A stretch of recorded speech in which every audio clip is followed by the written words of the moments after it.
Welcome back. Over 13,000 Indian students are still stranded in Ukraine as the Indian government steps up efforts in evacuating them. The Indian embassy has asked citizens stranded in Kyiv to leave for neighboring countries to the west after curfew was lifted in the city. 4 union ministers will travel to Romania, Hungary, Moldova and other neighboring nations to oversee evacuation efforts. Not just a humanitarian crisis that has reached India's shores. The ongoing war will be taking a toll on the economy as well. We will be discussing that in detail. I'm now joined by Stephen Cochrane of Moody's Analytics, Ravichandran of ICRA also joining me. And first, I'd like to go across to Muzaffar Mohammad Ali, a student who's joining us from Kharkiv, a city in Ukraine where we're seeing very heavy fighting right now. A large number of students stuck there, Muzaffar. Muzaffar, give us a sense of how things are right now. Have you been given any assurance by the embassy as to when you will be evacuated?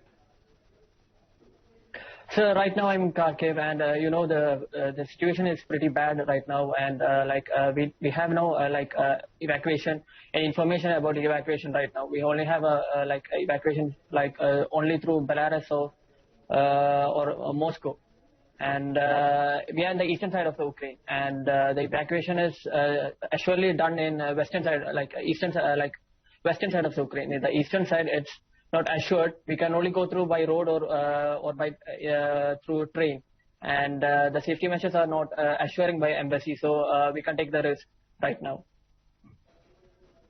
And one of the major issues we are facing is food and water shortage right now. Hello? Yes, sir. Okay, sorry, you were speaking about the food and water shortage. Tell us about the problems that students are facing. Are you safe and sound there? Do you have enough resources? Of course, we are short in food and water, and we are staying, majority of the students are staying under the metro for their safety and under the bunkers, just beneath the flats. Like me and my friends, we are staying below the flats in bunkers, and it's students are fainting there. It's dirty, it's dusty, and some students are having asthma problems and issues there. And bunker capacity is maximum. It's all occupied by students. And besides all these, we are almost all shops are closed. And fortunately, we bought some food products like chips and the leftovers. So within 2 days, that will also be over. So we don't know how to handle the situation. And right. We can say about moreover the mob trade agencies are also helping us, and so many people are helping us, but still we don't know how to handle the situation. How many days how many days this will prolong? The situation will be prolonged. Right. Right. And very heavy shelling going on. Shelling is still going on. Around before just half an hour ago, the shelling was on. In my near my friend's flat, the shelling was going on. It was just 200 meters away from us, and we were in the bunker. For assurance. Right. I'm going to come back to you. Muzaffar. I hope you and all your friends there are safe. I hope the Indian embassy is able to reach you and get you out to a safe place. Kharkiv is an area where there is still heavy fighting going on, and also places near Poland. These are areas where it is difficult to evacuate people from currently. But let me go across to our guests, Ravichandran and Stephen Cochrane, on the economic impact of this crisis. Stephen, you have been looking at what's happening. Give us a sense of how economies like India could be impacted in the days to come.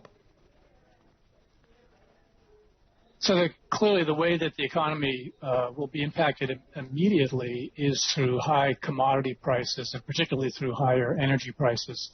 The global price for Brent crude oil has already gone up. There's a risk premium in that price. Now it's about $101, $102 a barrel. That was up from an already elevated price before the conflict in the low to mid 90s. So energy prices are up, and there is a very, very good chance that we could see further inflation creeping into food prices as well.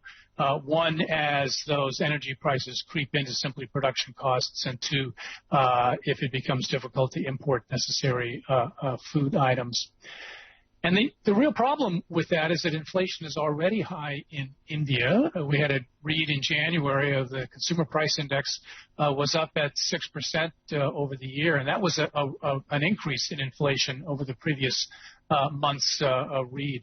And inflation had gone up because of rising food prices. Fuel prices had come down, at least the price increases on fuel had moderated a bit, but that's likely to turn around now again. And this puts the Reserve Bank of India in a really tough spot. The RBI has been very patient, keeping interest rates very stable for a long time, waiting to make sure that the Indian economy is fully recovered from the multiple waves of COVID.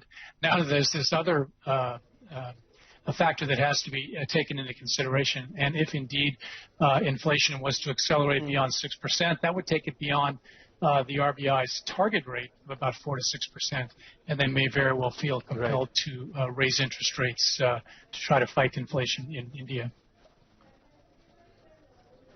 Right. Mr. Ravichandran, if I'd like to ask you about the impact. ICRA has been mapping the impact across various sectors. We're looking at high-level sanctions on certain Russian banks, which have been removed from the SWIFT mechanism, restrictions on the Russian central bank.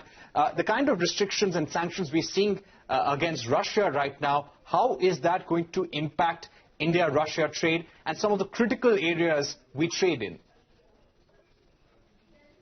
Yeah, if you look at the most affected industries, I would think oil and gas would be one which is most impacted. Within that, refining and marketing companies, because of the rise in crude prices, the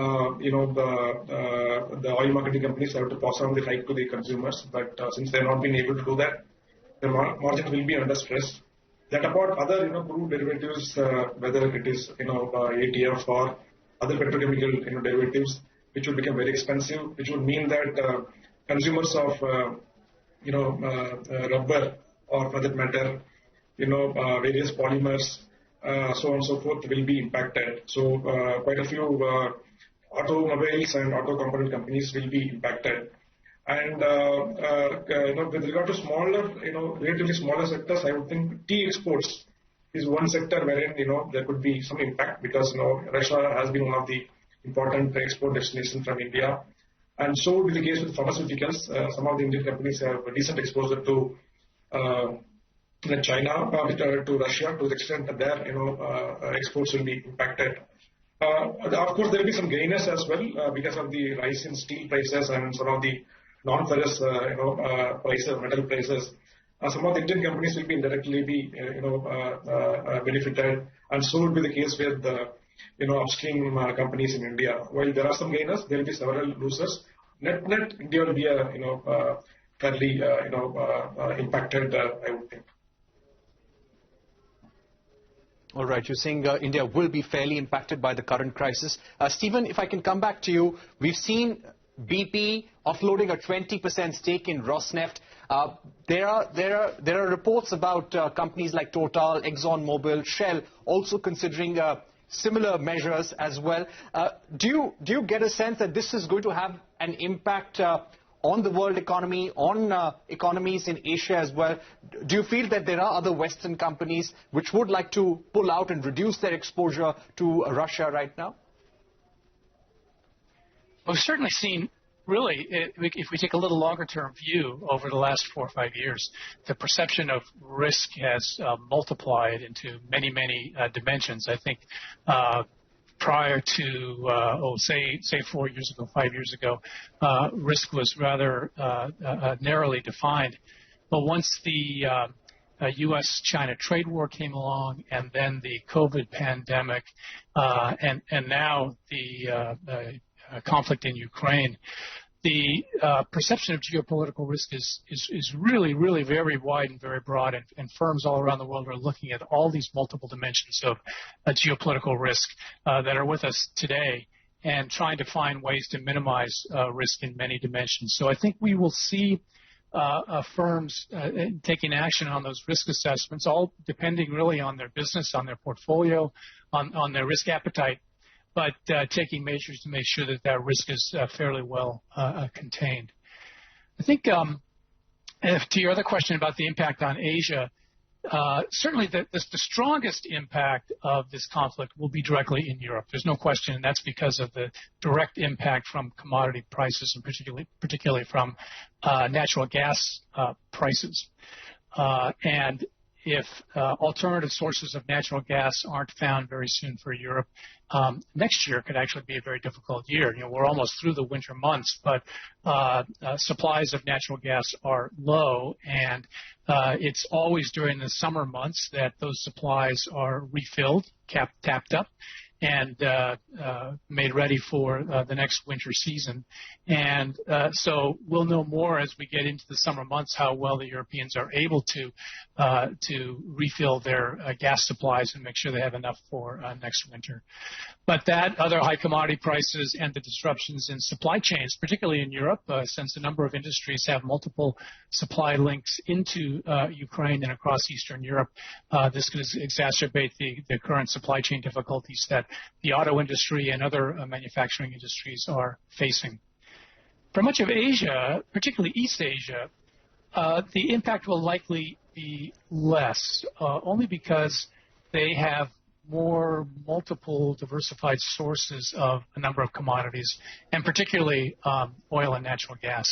And so there's a good chance that, well, there'll be no escape from higher commodity prices around the globe, that there's a chance that the impact may be somewhat less in East Asia than even in South Asia, and certainly less than in Europe. Right. And finally, very quickly, Mr. Ravichandran, we've run out of time. How well is India poised to minimize the risk to its own economy as a result of the crisis that we are seeing? And which are some of the key sectors, top 3 sectors, which according to you, will face the greatest pressure of high manufacturing costs as a result of this crisis? I would think, depending upon the, the length of this conflict, duration of this conflict, our impact will also be determined. If it is for a short duration, I would think we have enough resilience, to face this crisis. We have enough foreign currency reserves to the extent, it shouldn't impact our macroeconomic situation. But if it prolongs, it can have a wider impact on inflation as well as, exchange rate and so on and so forth. Coming to industrial impact, immediately oil and gas, both on the natural gas side as well as on the oil side, both, the oil companies as well as end consumers like paint companies, tire companies, airline companies, cables, so on and so forth will be impacted. So will be the case with fertilizer sector, wherein a fair amount of natural gas is used, and we also import a lot of fertilizers from Russia. So to the extent it can have a big impact on our subsidy outflow, and to the extent working capital blockage would also be fairly high for the fertilizer industry. So these are the sectors where I see negative impact in the right. All right, we've run out of time, but Mr. Ravichandran, Stephen Cochrane, thank you very much for joining us. Muzaffar Ali, we really hope everything is fine with you. Our thoughts and prayers with you and Muzaffar Ali, we really hope everything is fine with you. Our thoughts and prayers with you and all the other Indian students who are stuck in Kharkiv, Lviv, and different parts of Ukraine. We hope you are back home safe and sound very soon. That's all we have on News Center. Thanks for watching, and goodbye.